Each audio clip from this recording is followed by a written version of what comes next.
Olá, sejam muito bem-vindos. Ontem, 25 de março de 2024, saiu o tão esperado edital do doutorado em Cultura e Sociedade da Universidade Federal do Maranhão. E esse vídeo, ele visa apresentar aí as características do edital e também tentar elucidar algumas dúvidas comuns que são dos futuros candidatos a esse programa de pós-graduação. Para quem não me conhece, eu sou o professor João Batista Botenduit Júnior, e estou presidente da comissão de seleção desse edital. Então, se tudo que eu falar aqui não contemplar uma das tuas dúvidas, das tuas perguntas, você pode deixar também aqui nessa caixa de comentário logo abaixo, que eu vou ter o maior prazer em responder a sua dúvida. Então vamos lá. Então o edital ele está publicado e disponível no site da Universidade Federal do Maranhão, mais especificamente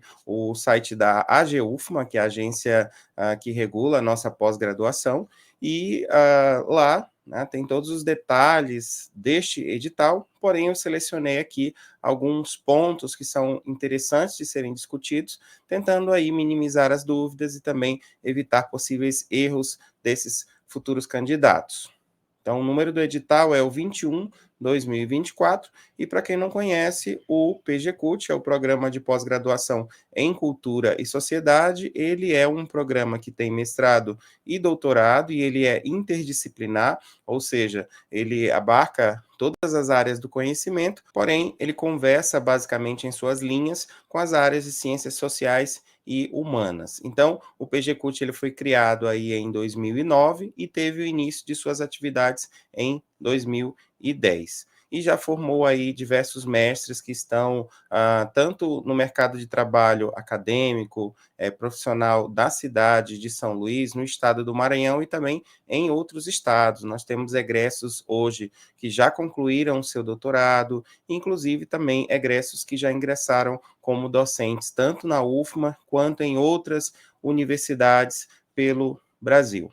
Então, o programa de pós-graduação em Cultura e Sociedade, doutorado acadêmico, é a nossa primeira turma, nossa primeira seleção. Então, esse curso ele foi aí reconhecido pelo MEC e a sua portaria de número 2149, de 26 de dezembro de 2023.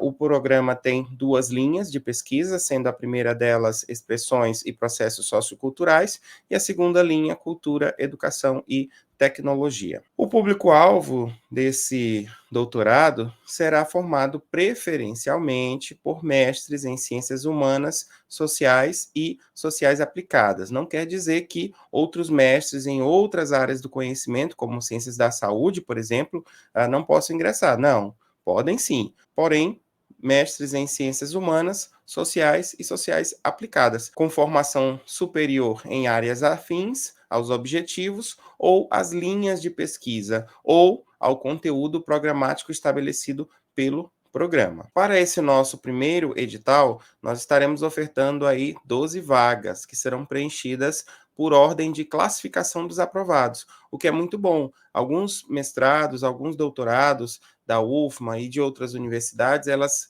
fazem um seletivo para as vagas do orientador especificamente. Então, por vezes, aquele candidato tirou uma nota de excelência e o outro candidato que tirou uma nota, às vezes, inferior, mas ele optou por um orientador que não tinha muita procura, terminou passando. Esse não é o caso do nosso programa. Então, aqui nós aprovaremos os melhores candidatos, segundo os critérios também das cotas, né? E serão elencados aí em ordem de classificação. Então, serão 12 vagas, sendo que dessas 12 vagas, 6 serão para a ampla concorrência, 4 para as ações afirmativas, que englobam todas essas categorias de pessoas com deficiência, pessoas negras, pretas e pardas, pessoas indígenas, pessoas quilombolas, pessoas trans e pessoas em situação de baixa renda. E também nós teremos aí 2 vagas para servidores técnicos administrativos em educação que estejam efetivos na UFMA e é uma conquista dos técnicos aí, bem recente. E quem são os possíveis orientadores que vocês que venham cursar esse doutorado irão escolher, né? Então, na linha de pesquisa 1, pressões e processos socioculturais, nós temos aí a doutora Ana Carolina Amorim Oliveira, estará ofertando uma vaga. A doutora Cristiane Navarrete Tolomei também estará ofertando uma vaga. O doutor Flávio Luiz de Castro e Freitas, também uma vaga. Ele aqui é o nosso coordenador do doutorado e mestrado em Cultura e Sociedade. A doutora Larissa Lacerda Menendez também estará ofertando uma vaga. O doutor Luciano da Silva Façanha, uma vaga. A doutora Márcia Mani Miguel Feitosa, uma vaga. E a doutora Zilmara de Jesus Viana de Carvalho, uma vaga. Então, totalizam aí na linha de pesquisa 1, 7 vagas. Para que vocês possam conhecer as áreas de interesse de cada um dos professores, a minha sugestão é que você analise o anexo 1 deste edital, onde lá tem dizendo as linhas, né, e as áreas de interesse de cada um desses orientadores. Ou uma outra opção também é fazer uma análise do currículo Lattes, ver quais possíveis áreas que o orientador poderia se interessar, assuntos que foram abordados em últimas orientações. Então, são dicas aí importantes para que você possa conhecer um pouco mais seu futuro orientador, caso você não conheça. Na linha de pesquisa 2, cultura, educação e tecnologia, nós temos aí 5 vagas. Então, temos uma vaga que será ofertada pelo Dr. Arkley Marques Bandeira, uma vaga pela doutora Conceição de Maria Belfort de Carvalho, uma vaga minha, doutor João Batista Botentuit Júnior, uma vaga da doutora Cláutenis Delene Guedes Cutrim e uma vaga da doutora Mônica Tereza Costa Souza. Então, mesma recomendação, que vocês visitem o edital, mais especificamente o anexo, o primeiro, o anexo A, onde lá tem a lista com todos os professores, tem também já o link para o currículo Lattes de cada um deles, e tem um breve descritivo de áreas de interesse que cada um desses possíveis orientadores se interessam para a elaboração do projeto de pesquisa de vocês. As inscrições, elas, né, iniciaram, né, ontem, né, 25 de março, e vão até o dia 26 de abril. Tá? Então, período de inscrição para o doutorado em Cultura e Sociedade. Nós temos aí um período de solicitação de isenção, que é de 25 de março a 1º de abril, e já no dia 2 de abril sairá o resultado da solicitação de isenção da taxa de inscrição.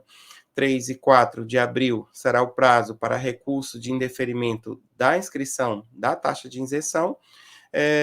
5 de abril, a divulgação do resultado dos recursos de isenção do pagamento da taxa de inscrição, e no dia 30 de abril será divulgada a lista com a homologação de todas as inscrições da primeira etapa. Lembrando que esse certame, ele possui aí 5 etapas, vai até o final de julho, ou seja, nós temos aí muitas etapas para cumprir ao longo desse primeiro semestre de 2024. Então, se você quiser conhecer todas as datas e todas essas etapas, sugiro que você visite o edital. Então, vamos agora para próximas etapas. Né? Então, como eu comentei com vocês, as etapas elas compõem aqui 5 momentos. O primeiro destes momentos é a inscrição. A inscrição, gente, ela é feita de maneira eletrônica. Vocês precisam, então você deve visitar o site do PGCUT, www.pgcut.ufma.br,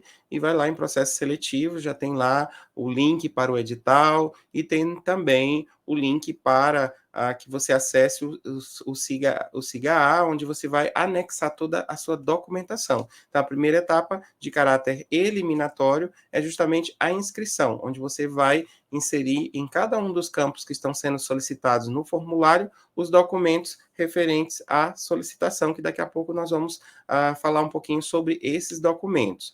A segunda etapa será a avaliação do anteprojeto. Então, para que você tenha acesso a esse doutorado, você precisa preparar um anteprojeto de, aí, no máximo, 15 páginas, tá? Ele é de caráter eliminatório e classificatório, e ele precisa ter a ver com os assuntos que estão aí envolvidos na linha 1 e linha 2, tá? Então, um doutorado interdisciplinar, ele preza por pesquisas que façam interfaces com duas ou mais áreas do conhecimento. Então, fique atento, no próprio edital nós temos lá a descrição de como que esse anteprojeto deve ser preparado, para além das 15 laudas, todas as sessões que você deve apresentar, as características de cada uma delas. Então, fique atento ao edital, esse item que é muito, muito importante para que você não erre. Lembrando, mais uma vez, 15 páginas no máximo. Ah, coloquei 16, já está eliminado. Lembrando que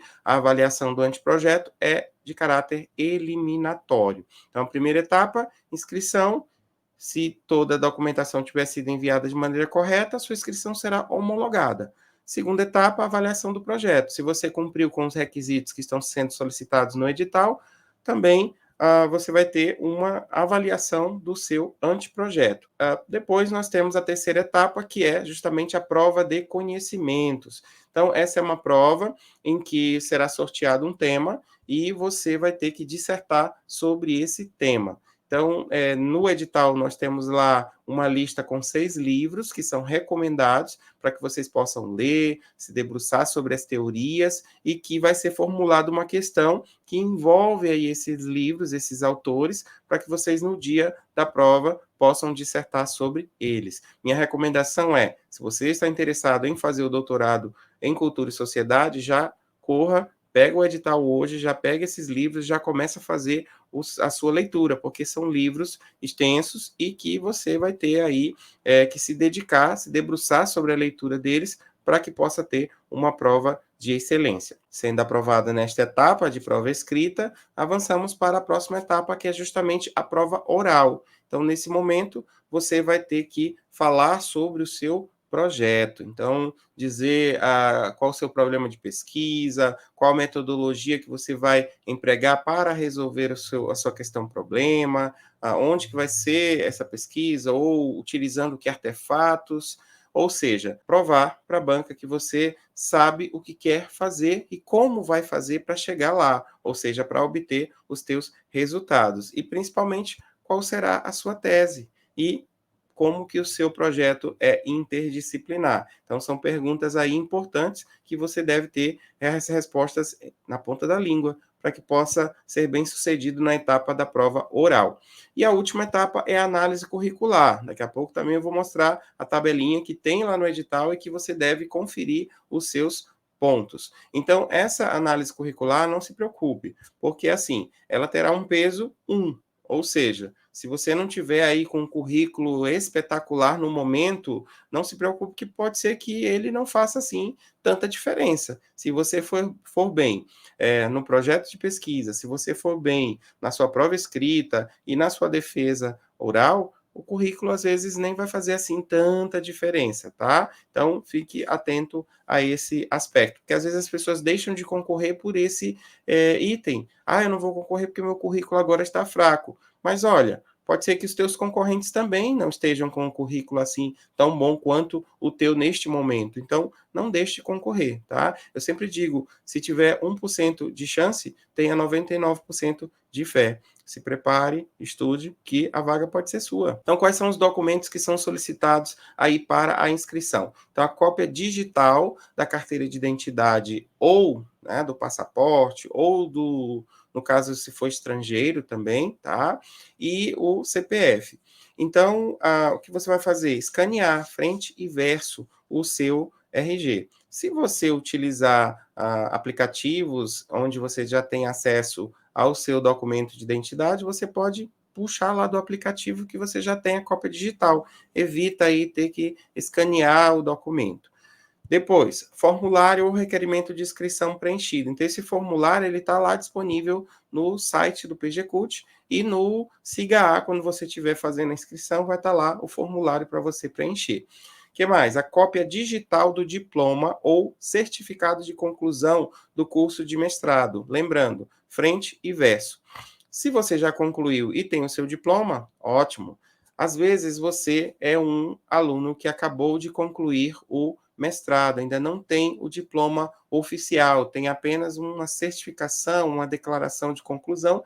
Lembre-se que essa certificação ela tem, né, um prazo de validade e você tem que atentar a isso. Caso contrário, pode ter a sua inscrição invalidada, caso você apresente aí um certificado de conclusão com mais de um ano. Então, fique atento a esse aspecto. O que mais? Cópia digital do diploma de graduação. Lembrando, tanto para o mestrado quanto para a graduação, é frente e verso, porque às vezes as pessoas escaneiam só a frente. Lembrando que o verso também tem informações importantes e podemos também conferir a veracidade desse diploma. Que mais? Cópia digital dos históricos, tanto de conclusão de graduação, quanto também o histórico de conclusão do mestrado. Cópia digital do currículo Lattes, com as comprovações dos itens referentes à etapa da análise curricular. Então, lá no edital, nós temos uma tabela com os aspectos que são valorizados neste certame, ou seja, aquilo que vai pontuar. Então, se você tem algo que você considera importante, mas que não está compreendido naquela tabela, não vai ter nenhum valor, entendeu? Então, não adianta anexar, tá? Então, somente anexe aquilo que está sendo solicitado até a pontuação máxima. Então, se disser assim, somente 3 itens, só insira os 3. Se você inseriu 4, não vai fazer diferença, só vão contar os 3. Então, fique atento para que você não insira um volume de documentos que não serão necessários. Você só vai dar um trabalho para a comissão de seleção, que vai ter ali, né, que ficar separando o que vale e o que não vale. Então, não faça essa bobagem. Então, coloque de fato o que está sendo solicitado. Então, em caso também de candidatas mães que tiverem filhos também por adoção ou gestação, durante o prazo de análise do currículo, que é ali de 2018 a 2023, elas vão ganhar aí um ano retroativo, tá, de contagem dos títulos. Então, para comprovar a situação de maternidade, você, mãe, né, candidata que foi mãe ao longo desse período aí, deve anexar a certidão de nascimento ou o documento comprobatório de adoção durante o prazo da análise curricular. Por que isso, gente? Olha, quem tem filho, quem é pai, quem é mãe, sabe o quanto que uma criança precisa de cuidados, né, nos primeiros anos de vida e não só. Já está muito mais do que comprovado que as mães, durante esse período, elas diminuem um pouco a sua produção em função da dedicação que elas exercem para com os seus filhos. E nada mais justo do que reconhecer essa dedicação que ela teve para com o cuidado com o filho, para que ela possa agora ter essa bonificação que, na verdade, é uma justiça, né? Porque ela, de fato, né, abdicou do tempo da pesquisa para cuidar de um ser humano, que no caso, o seu filho, tá? Então, algo louvável, uma conquista aí muito importante, um reconhecimento, né, de um trabalho que as mães exercem. Quando for o caso de documentos específicos que comprovem inscrição em categoria de vagas de ações afirmativas, nós temos lá um conjunto de anexos que devem ser observados. Então, para cada uma das ações afirmativas, há documentos específicos que necessitam ser anexados. Então, a minha sugestão é que você vá lá no edital, se você for se inscrever na categoria de ações afirmativas, e observe o anexo correspondente à ação que você está concorrendo. Declaração de candidato que comprove sua disponibilidade também de tempo para participar das atividades acadêmicas do doutorado e compromisso de publicação de um artigo, no mínimo qualis A4, na área interdisciplinar do doutorado, preenchido e assinado, e aí tem um modelo no site do PGCult e também está no anexo C deste edital. Então, o que é isso, gente? As aulas do doutorado vão funcionar de segunda a sexta, manhã ou tarde. Então, você precisa ter disponibilidade. Então, se você é aquela pessoa que trabalha o dia todo, não se inscreva, porque você não vai ter como fazer. Você vai ter que cursar disciplinas, você vai ter que escrever a sua tese, você vai ter que fazer estágio em docência, você vai ter que fazer teste de proficiência, caso não tenha. Então, é de fato um conjunto de etapas acadêmicas que visam formar aquele pesquisador, aquele professor, e que de fato necessita de tempo. Então, faça de fato uma análise, né, sobre a sua disponibilidade, se você tem como se afastar, se você tem como realmente realizar o curso, ótimo, será uma maravilha ter você no nosso corpo de estudantes, de doutorandos. Porém, se você é de fato uma pessoa muito, muito ocupada, que não tem como fazer, não entre, porque você vai depois sofrer as consequências, né? Ou seja, você vai ter que se dedicar e você vai ficar num paradoxo, ou seja, trabalho ou estudo. Então, reflita muito bem se você tem essa disponibilidade. O que mais? Comprovante de pagamento da taxa de inscrição. Então, esse certame, ele está custando aí R$ 200. Vocês vão ter que preencher uma GRU, né, uma guia de recolhimento da União, e fazer o pagamento desses R$ 200.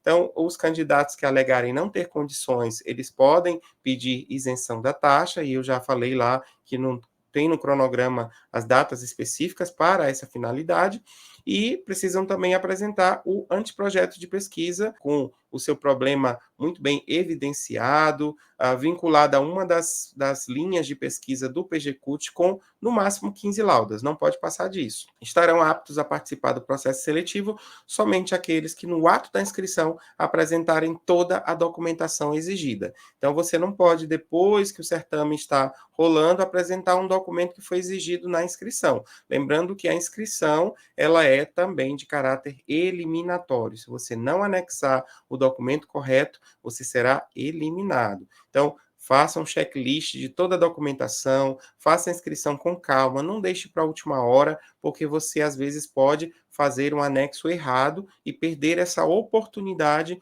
de concorrer a uma das vagas do doutorado do PGCUT da nossa primeira turma 2024. Então, vê o edital para mais detalhes relativos às ações afirmativas, porque tem aqueles anexos que precisam ser preenchidos e precisam ser anexados ao SIGA, tá? Então, fique atento aí a todos os documentos para não perder essa oportunidade. A bibliografia que está sendo sugerida para a seleção não são artigos, são livros. Então, vejam os livros que estão sendo sugeridos e a minha recomendação é que vocês baixem, porque eles têm formato digital, e caso contrário, comprem, adquiram, peçam emprestado, vejam nas bibliotecas os livros que estão sendo indicados. Então, o primeiro deles é A Sociedade em Rede, do Manuel Castells. O segundo, A Alegoria do Patrimônio, François Schway. Terceiro livro, A Interpretação das Culturas, de Clifford Geertz. As Três Ecologias, de Félix Guattari. Da Diáspora, Identidades e Mediações Culturais, Stuart Hall. E Discurso sobre a Origem e os Fundamentos da Desigualdade entre os Homens, de Jean-Jacques Rousseau. Então, são esses 6 livros que vocês devem ler, se debruçar, para que vocês tenham condição de, no momento da avaliação, que vai ser sorteado um tema sobre um desses livros, dissertar sobre eles. Então, fique atento ao edital, que também fala sobre essa etapa, como que você deve preparar aí a sua dissertação no momento do sorteio. A última etapa desse certame é justamente a análise curricular. Então, essa pontuação, ela vai ser observada em alguns critérios, como, por exemplo, formação complementar, publicação e trabalhos técnicos. Esses 3 itens é que serão analisados. No que tange aí a formação complementar, vai ser observado se o candidato tem mestrado na área de conhecimento humanas, sociais e sociais aplicadas, 12 pontos. Mestrado fora dessas áreas, 9 pontos. Curso de especialização em humanas, sociais e sociais aplicadas, né, com mais de 360 horas ou mais, certificado, 6 pontos. Curso de especialização em outras áreas, 4 pontos. Curso de aperfeiçoamento na área de conhecimento humanas, sociais, sociais aplicadas, com 180 horas ou mais, vai valer 3 pontos. Com 90 horas a mais, 2 pontos. Atualização em área de conhecimento com 90 horas a mais, 1,5 ponto. Curso de extensão de 60 a 89 horas, 1 ponto. Curso de extensão com 40 a 59 horas, meio ponto. Então, lembrando que vocês devem somar no máximo para a formação complementar 30 pontos. Então, se você logo aqui, no mestrado e nas especializações, que tem várias especializações, já somou 30 pontos, beleza, nem precisa anexar nenhum certificado de nenhum curso aqui a mais, tá bom? Então, é para totalizar aqui no máximo 30 pontos desse item específico sobre formação complementar. Lembrando que essa tabelinha ela deve ser preenchida por vocês, atribuindo aqui a soma máxima que vocês tiraram em cada um dos itens e anexar junto ao currículo Lattes com as comprovações. Então, se eu tenho esse mestrado, anexo. Se eu tenho essa especialização, anexo. 2, anexo. 3, anexo. Então, tudo que está sendo pedido é para ser anexado e pontuado por vocês. Porque depois nós vamos verificar se a pontuação que vocês se auto-atribuíram, se ela está correta, tá? Para chegar à nota do currículo. Publicação. Então, artigo em periódico A1 até A4, você vai ganhar 10 pontos. Artigo em periódico B1 até B4, 5 pontos. Trabalhos completos publicados em anais, impressos, online ou outros de eventos internacionais, 4 pontos. Trabalhos completos publicados em anais, impressos, online ou outros de eventos nacionais, 2 pontos. Livros ou livro com resultado de pesquisa de autoria única, até 3 autores, 5 pontos. Capítulos de livros, será considerado apenas um capítulo por livro, então vai valer 2 pontos. Subtotal com limite 40 pontos. Então, se também você aqui rapidinho nos artigos em periódicos já cumpriu os 40 pontos, nem precisa mais anexar outros documentos, tá? Então, 40 pontos no máximo. Trabalhos técnicos, então, orientação de monografia, 3 pontos. Membro titular de banco de defesa de monografia, 2 pontos. Orientação de bolsista, 2 pontos. Parecer em projeto de pesquisa, 2. Coordenação de projeto, 3 pontos. Exercício de docência na educação básica ou profissional, 5 pontos por ano letivo. Exercício da docência na educação superior, 5 pontos por semestre. Exercício de cargo técnico ou de gestão por ano letivo, 5 pontos. Produção artística, cultural, pinturas, esculturas, partituras, admitidas no máximo 5, que tenha uma comprovação, 2 pontos cada uma. Participação em grupos de pesquisa por ano, declaração, meio ponto por ano e subtotal, no máximo 30 pontos. Então, só anexe de fato até a pontuação máxima, que é 30 pontos. E para que a gente chegue na nota, nós vamos observar o somatório. Então, se você conseguiu atingir de 0 a 5, você vai ganhar lá meio ponto. De 6 a 10, 1 ponto. De 11 a 15, 1 ponto e meio.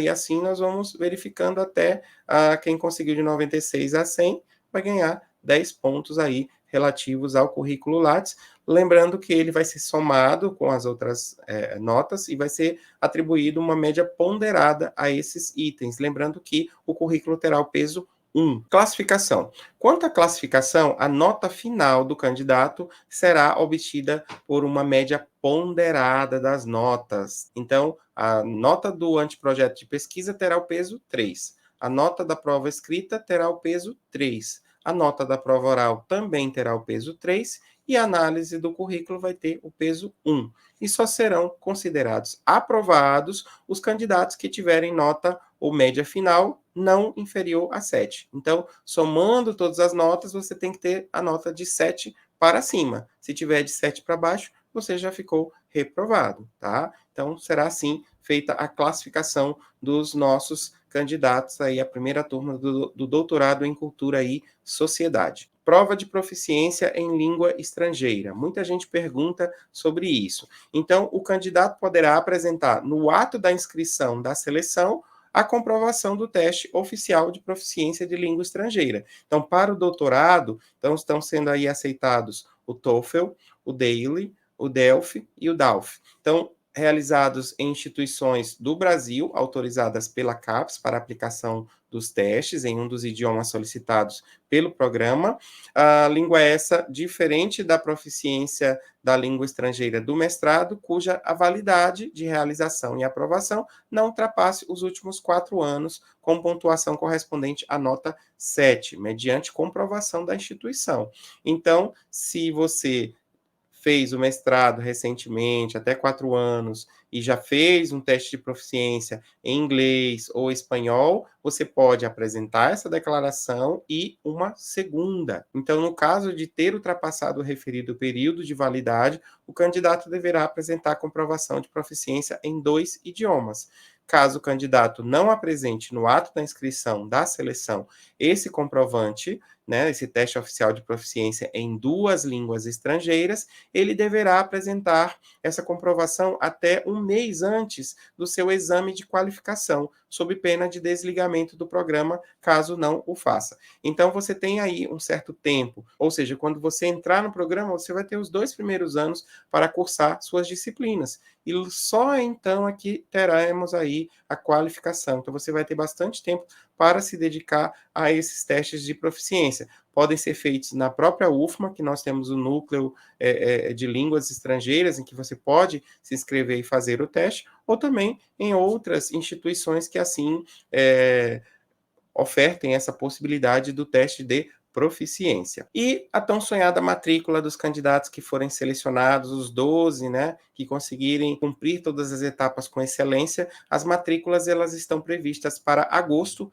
e o início do curso também para agosto. O nosso cronograma terminou ficando um pouco apertado, né, devido aí aos editais terem, né, atrasado um pouco, mas graças a Deus saiu e vai dar tudo certo. Então, vai ser assim, vai ser o resultado e logo em seguida já vai ser a matrícula, não dá nem tempo de respirar, e já vamos iniciar o nosso percurso aí do doutorado. Então, após o contato feito pela coordenação do programa, né, se o candidato for aprovado, vai logo ter que fazer a sua matrícula, e não é permitida a matrícula em 2 cursos stricto sensu da UFMA. Então, digamos que você esteja matriculado num segundo mestrado, ou seja, você já tem um mestrado, está matriculado num segundo, e agora quer fazer o doutorado, não pode. Você precisa concluir um para iniciar o outro. Ou então trancar um para dar preferência para o outro. Então, o período e os procedimentos para a matrícula, bem como a data de início do curso, serão confirmados aí com a divulgação do resultado final da seleção. Então, os candidatos que apresentarem declaração